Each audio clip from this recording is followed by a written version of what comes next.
Hey,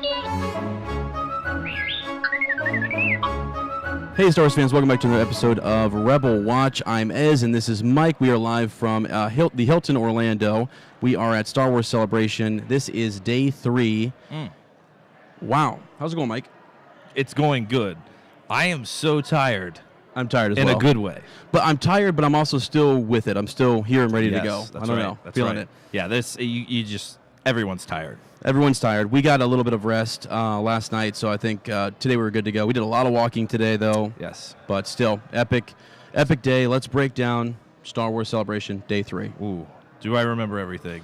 No. There's so much to remember, much. guys, and there's so much to take in. It's kind of hard to process. Again, Agreed. Our theme is overwhelmed. It's been that way for the past 2 days. I love it. Overwhelmed, so there we go. I love it. Let's see, where do we start? Rebels? Yeah, some of the big things that happened today. The Rebels panel was first. It was 11 o'clock this morning, and it was big. Yep. It was huge. Yep. David Filoni led that panel and talked about what was going to be happening in Season 4, and the big thing was we got to see the trailer. Yeah. What did you think of it? Initial thoughts? I don't know. I have to be completely honest. You don't. What do you mean you don't know? It got me pumped just like every other trailer, mid-season trailer, promo material that I've ever seen in Rebels. Right. But it didn't. I don't know. I expected more from this being the final season. I expected some sort of surprise. Am I alone in this? Well, no. Here's the thing. I think the surprise is when Hera says basically that she never saw this coming to an end in this way. It was something that she never expected. So that kind of took me off guard a little bit. I was like, okay, so what is it? You know what I mean? At one point when Kanan is talking to Ezra about we're Jedi, we're on Lothal for this reason, and here's, we're here basically to die. Yeah. We're basically here to, I don't know, help the Rebel Alliance in their last stand. Maybe this is a big battle of Lothal. Maybe they just lose someone that they didn't think they would lose anyone, obviously, probably. But it led me to believe though that like Kanan, this is it for Kanan. Like maybe Ezra goes on, but I think this is it. Agreed. Is this going to be like a Rogue One thing where everybody dies? I don't think everyone will. That would, I don't know. Yeah, I don't know. Back The Ghost. Well, the Ghost is still in Rogue One. Chopper's there. So everyone doesn't die. So not everyone dies. Chopper's around. Yeah. And I can't remember if we heard Hera's call sign in Rogue One or not. I can't remember if that was actually in there or not. Yeah, at least the Ghost is there, and I don't know. I don't know. It seemed sort of ominous, and it seemed like there was going to be some really big unexpected twist. That was really what it was. There was nothing really. We don't know what that is. It's whatever it is. It's really well hidden. I still love the show, obviously, and I'm going to watch all season 4 and think it's amazing. But maybe it's just because we've gone down this path so many times with Rebels to where, like, if you watch the season 5 mid-season trailer for season 3, we ended up really loving the Darth Maul Obi-Wan fight. Correct. A lot of people didn't. Right. But there was a lot of things in that trailer that made you believe there was just epic takedown to where Thrawn was destroying everybody, and it never really happened. Yeah. So I'm kind of expecting more of that. It doesn't seem like we're actually going to see that much Thrawn in this next season, if any at all. Right. There was a small clip of almost like a flashback maybe, but Hera was almost referencing something we faced, like in the past we faced this evil menace, whatever she referenced him as. But then something else is coming. Exactly. I think it's Darth Vader. I think it is Vader. I mean, they faced him before, but this is a better Vader. This is a better Vader, and he's stronger Empire, and I think the Emperor is probably on Vader. Exactly. Excuse my language, on Vader's ass a little bit to get some of this straightened out. Agreed. And I think he's going to go a little bit nuts. Agreed. So, or just go off in a way to which he is going to put an end to this rebellion. Yes. So absolutely. I don't know. It was a little lackluster, but at the same time, it's telling a good story, and there is some mystery, and there's still a draw to it because I want to know what happens. I am mystified. I don't know what happens to Ezra, and I don't know what happens to Kanan. I thought it was cool that they focused on Ezra and Sabine. Yeah. Right off the gate. Now they said surrounded by these other friends, and they talked about everyone, but it was cool. They kind of started with these 2 kids, you know. So I thought that was cool because it's a kid show, and I think that's great. Were there any new things that we saw? So we saw it seems like the Mandalorian army maybe now be backing Sabine. Yes. Correct. Yeah. That seemed to be. That would be cool. So that'll be interesting to see how that pans out. Yeah, I don't know how that's going to work out. I'm not actually a big Mandalorian guy. I don't, I love it. I just don't. There are people who in the Star Wars universe and fandom who obsess over it, and they know a lot more about that than I ever. And you can tell there's a huge obsession with Mandalorians. Just come to Celebration for one day. Yeah, come to Celebration. One day there's everyone's wearing it. They have this whole Mandalore, setup where you've got. There's every different variation of like Boba Fett and Jango Fett and all of the different, just Mandalorians. Yeah. It's awesome. And I think that's kind of the draw to it is that it's a little there's some lore there there's some lore and and also you can individualize your armor if you're a cosplayer and stuff. There's some sick stuff out there. That's true. So what else did we see? What else? There was a wolf scene where that was kind of cool. Who was Ezra and Kanan, I think at one point Ezra and then both of them were on it. Kanan was either was rubbing like talking to it or something there at one point, and it seems significant. They put it in there for wasn't just any creature that they got up on and it's a giant dire wolf. You know what they said? Kanan said to Ezra, he said that we are the balance. Oh, he said that. So I was like, I was like that. What does that mean? Yeah, what does that mean? So that was kind of cool. Yeah. And I think there's more to be said about the Bendu and what happened with Kanan and the Bendu, and maybe there's something there. Possibly. Talking about balance in this in-between ground. I don't know. Yeah. Maybe we're going to get more on that. Or maybe them helping the rebellion is kind of balancing things out against the Empire. Maybe that's just kind of a reference that they used for that kind of general concept. That would make a lot of sense. But speaking of the rebellion, we saw what appeared to be Yavin 4. We did. Yes, we did. Brief second. So that was cool. Yeah. It seems like we're gonna have a little bit of that, but it seems like, Saul was also. Saul looked a little older. He looked more like Forrest Whitaker. Well, tying in a little more. He did, and I also think so. Like looking at what happens, we know where this goes in Rogue One. Mm-hmm. I think we're gonna get some of what's happening to Saul. Yeah. In episode or season 4, I think we're gonna figure out that maybe him and Mon Mothma and the rebels have a split here. Yeah. A division. They don't agree on something. Great point. Maybe it was that something happens at Lothal and they can't get support again. That seems to be a theme with the rebels. Is just like Mon Mothma has to make these hard decisions where she says, I can't send the fleet. Look at Rogue One. Yeah. Can't do it. Not everybody's on board. It's just too much of a risk. We can't do it. We can't afford to lose the rebellion in one day. Yeah. So that's right. I don't know. That's right. That's just my thought on that. I agree. So I'm excited. Yes. Right. But I don't know. Something's holding me back. I'm sure there will be something else, but it's coming out this fall. Yeah, coming out this fall. So it's right around the bend. You think they'll do a half a season? We'll get through The Last Jedi, and then we'll have a mid-season trailer, and we'll get through the rest of it. It kind of seems like that. Yeah, I'm okay with that. They're kind of going. They kind of go off of like I don't know. All the TV programs are kind of doing that nowadays, where they have a mid-season break for whatever, whether it's the network or something. Yeah. But I think that's definitely going to happen. They'll kind of draw that out as long as they can up until The Last Jedi, Gotcha. Which should be really interesting. That'd be really interesting. So yeah, there we are. Let us know what you think about that, guys. If you were able to watch the trailer or just your thoughts on season 4. Where do you think we're going to go? Yeah. What are the characters getting into? Definitely. What are their fates? So the other thing that we saw today, I'm going to throw one thing in here. We're kind of going without an outline today, but Del Rey had I think they were on the fan stage. Yeah. And they had this poster. Mm-hmm. We didn't get to see this. We couldn't get in there. The lines, guys, are just insane. I love it. It's really good. It makes me smile, even though I'm like, God, I want to get in that line. Or if I am in line, I'm like, this is the longest line ever. But we weren't there. We saw a poster later, and it looks like it's Phasma.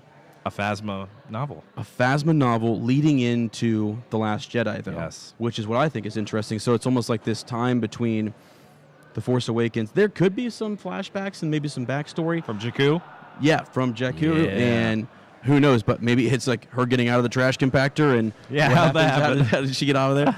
I don't know. But I think there's going to be something is going to, and looking at The Last Jedi trailer, it seems like Phasma plays a really a bigger, more significant role yes. In this next movie. So we'll see how that goes. Definitely. But, yeah. Also, Timothy Zahn was over there just signing away. God bless that man. Hey, that was crazy. Yeah. He was in line.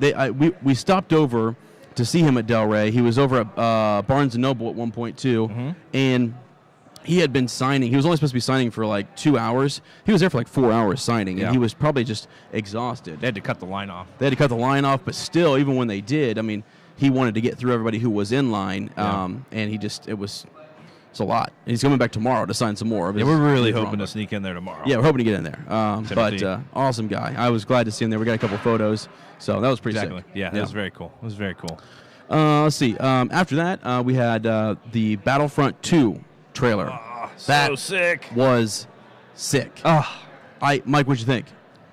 I am so excited for that. That was the highlight of my day. Yeah, it was. It makes me want it right now.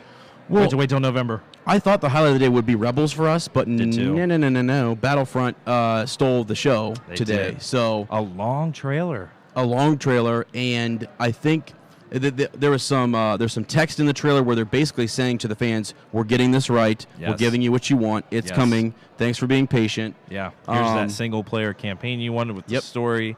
Here's all the across the era characters that you wanted. Multiplayer with across the era. Exactly. Yeah, it was that, and it seemed to be that the campaign.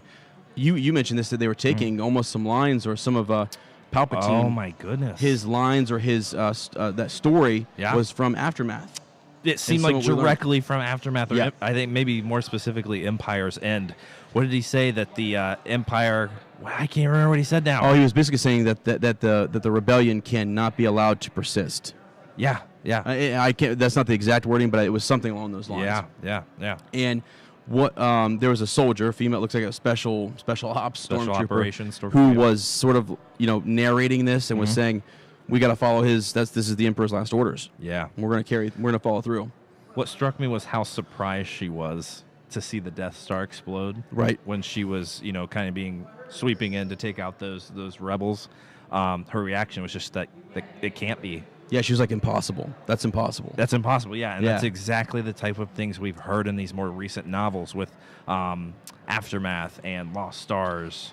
Well, yeah, it was seeing the face. It was seeing the stormtrooper or the special ops stormtrooper take his or her mask off and seeing that person who cares about the Emperor and actually is like, we're going to go avenge or we're going to continue this fight for our Emperor. I mean, I was like, wow, it was really reminiscent of the Lost Stars novel that you had read and told me about. It really was. So that's crazy. I mean, maybe we haven't read up on this at all. We're just kind of going off of what we saw here. So maybe everyone else knows this. We're not aware, but maybe it's just an Empire storyline focusing on the Empire from the Empire's perspective. Yeah, I don't know. People have wanted. That's all we really saw from the trailer. So that would be cool, actually.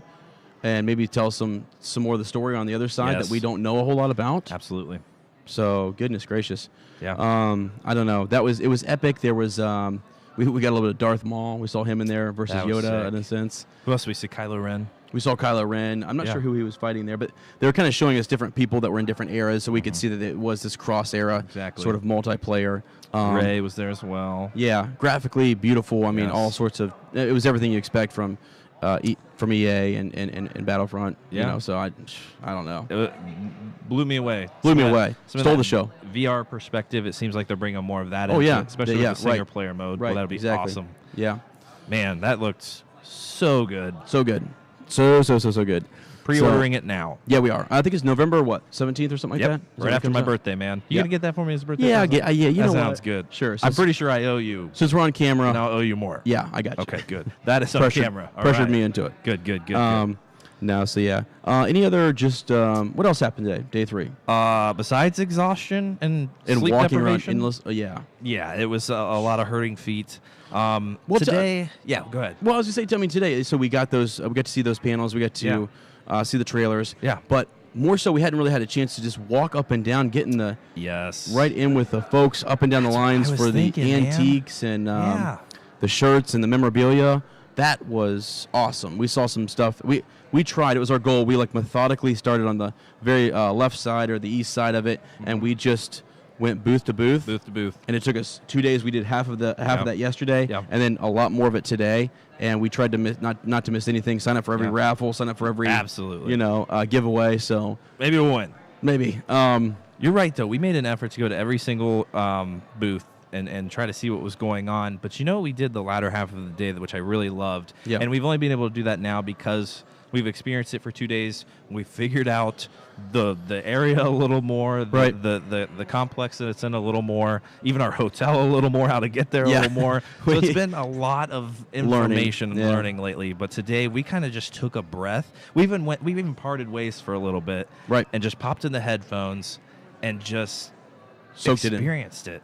Just had to soak it in. There were times I wasn't even looking at the later half of the day of any of these booths. I just went and just looked at the fans and the cosplayers, and it was just overwhelming. It was overwhelming. I mean, because I remember the first, when we started on Friday, going through the booths, Mike would see some people or things. I missed a lot of the people that were walking by or the cosplayers because I was like looking in these tables and different shops and stuff, trying to see what they had going on, because those people spend a lot of time and a lot of money and effort to get that ready and to bring that to us at Star Wars Celebration. So I wanted to go hit every single one of those that I could and grab their card. I mean, I have probably 75 cards upstairs of just it's craziness, which is awesome. So then later today, once we were done with that, we got to just walk around like Mike said and just see some celebrities. We got to see some other YouTubers, some podcasters.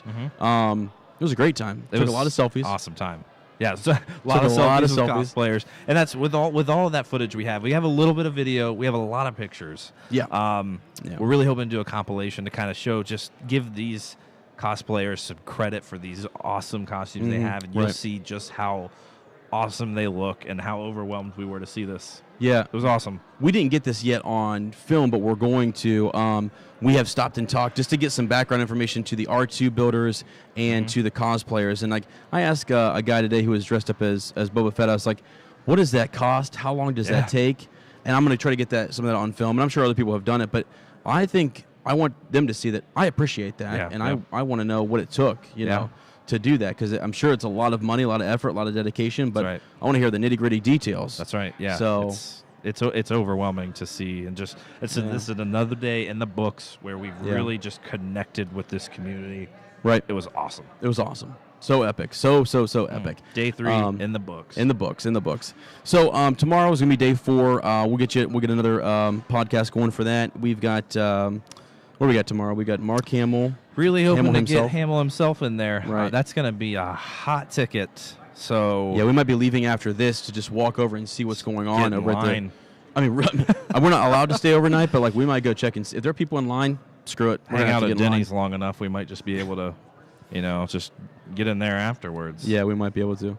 So. What else? After that, we've just got the closing ceremony. Yep. So, which I think Ewan McGregor still holding out. Ewan McGregor, you haven't showed up yet. We're assuming that you're no one's standalone. No one's mentioned him. Standalone. Let's go, baby. We'll wait for it. Yeah, we're waiting for it. So, all right, guys, stay tuned. If you like this video, please give it a thumbs up. Please subscribe for more content, and may the Force be with you.